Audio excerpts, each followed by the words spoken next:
Ko ahi te reiria te mutunga mai mo tētahi o ngā kaimahi i te wāpu o Tāmaki Makaurau.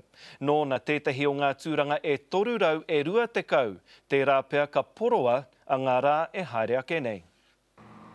Kua taunga whakaaro o tēnei kaimahi i te wāpu o Tāmaki Makaurau. Thanks to them doing that, it made my final commitment to move to Australia. We go next month.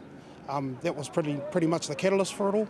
I didn't want to. I thought when I first started here 7 years ago, I was here for life. He tango i ngā upu rawa te mahi a Marcus, toko rima ana tamariki, ko rātau tōna ao. It was a good life to live under the conditions that we were under, but I've got extracurricular activities with my babies.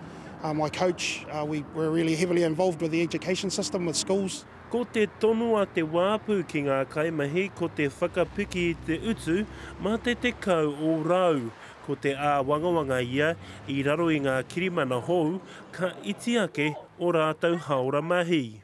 We wanted our conditions to stay the same on 3 8-hour rotating shifts, and we didn't even ask for the 10%, we offered 2.5% pay rise. I puta te whakatau a te wāpu ka timata pēr rātau ki te tuku i ngā tūranga mahi e toru rau e rua te kau ki te hunga kirimana. A ka tukuna pēr ngā tūranga ki te hunga nei ka whakahapaina. Aha ko he tūreiti mo Marcus me tana whānau kei te tautoko tonu ia i Wanahua mahi.